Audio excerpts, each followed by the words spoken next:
Hello, this is Caleb Barney, local real estate agent in the greater Cleveland, Ohio area.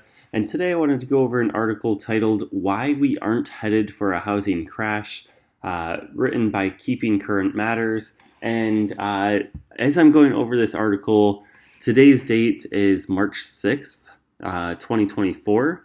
And I've gone over a couple of similar articles in the past.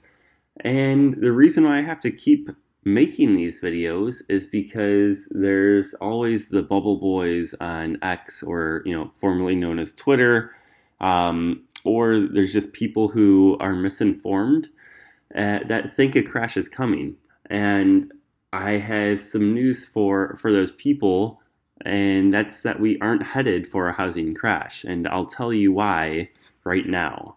So today's market is very different than it was before the housing crash in '08. A lot of people, they think just because house prices are high that they have to come down. And a lot of the times they think, okay, like they've only lived through maybe one or two recessions, and in the last recession, we just happened. It was led by housing and by poor lending practices, and as a result, housing did crash. But during most recessions, historically speaking, in the United States, house prices do not go down, not considerably, anyways. So that's the first thing. The main reason why today's market is different than it was back in '08 is it's much harder to get a loan now. So basically, bankers, lenders back in the day, they weren't required, there wasn't as much oversight, and they weren't required to get as many documents. Basically, checking, they have a new rule, it's called the ability to repay rule. And they basically weren't checking to see if the loans that they were making, if the buyers of that house could actually afford to pay back that loan. And a lot of the times they didn't care, these lenders did, because then they were packaging up those loans and selling it off to another sucker. So they're like, hey, we're not going to be holding the bag when it breaks here. So they didn't care. Well, after the great financial crisis, a lot of new laws were enacted and put into place.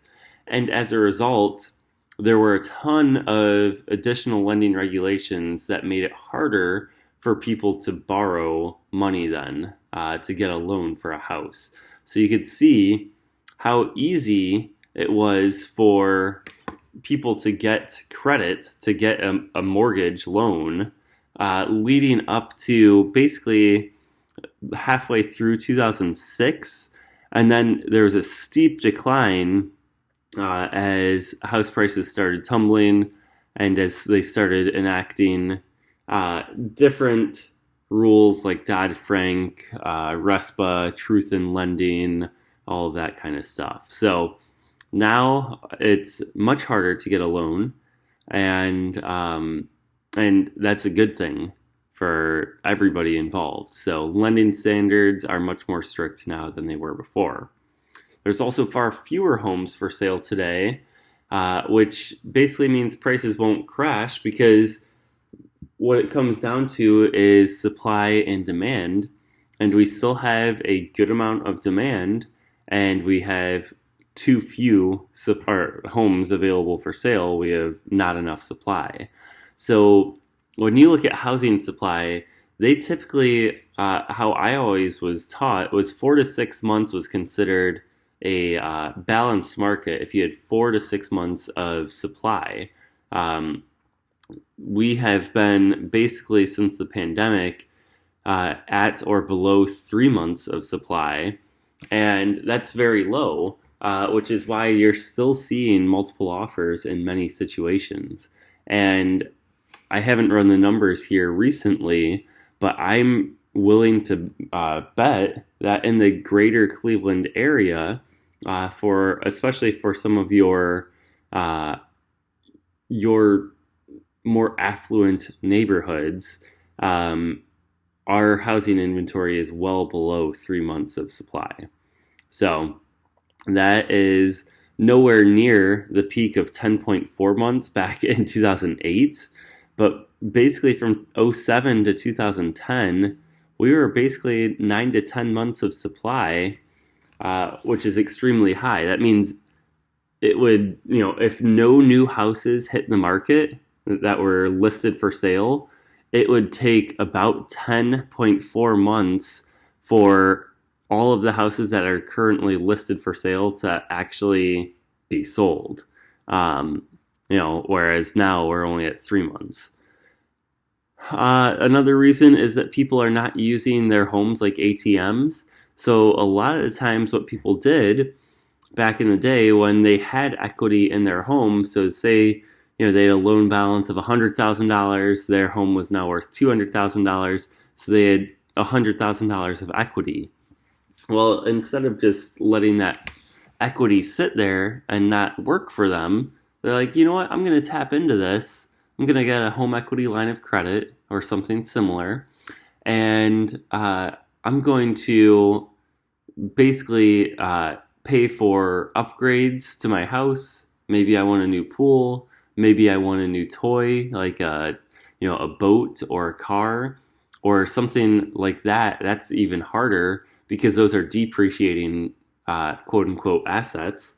And then when the market did crash and there were too many homes on the market, well, then those people were underwater because say they got an 80% LTV, loan to value, for their home equity loan or home equity line of credit, for that example. So they had basically $100,000 of equity, but they maxed out that at 80%.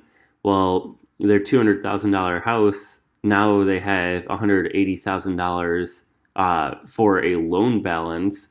And if the market crashed 20%, like it did in some areas, that means their $200,000 house just dropped to $160,000.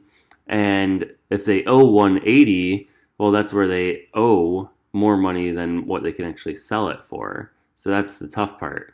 But you could see the tappable equity, it was peaking, in 2005 at $4.9 trillion. And that oh my gosh, I can't say that, tappable equity kept going down even before house prices crashed because they were tapping into that equity, so they had less money to tap into.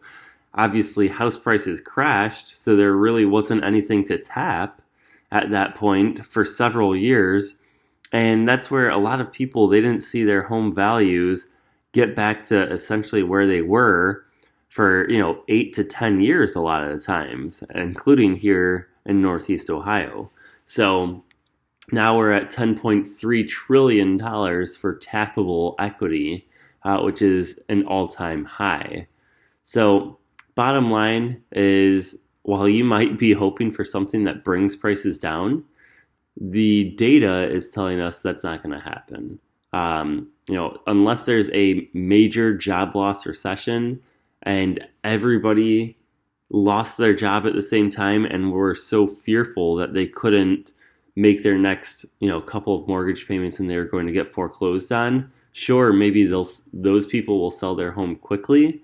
But same thing, they have enough equity in their home that they're not just going to give it away for nothing. And with there being so few houses on the market, even if they did price it really low, there's so much pent-up demand that the buyers will drive that price back up, almost guaranteed. So that's just my 2 cents. I do agree with keeping current matters. If you have a differing opinion, or if you just wanted to talk about the real estate market as a whole, feel free to reach out to me. Otherwise, have a great day.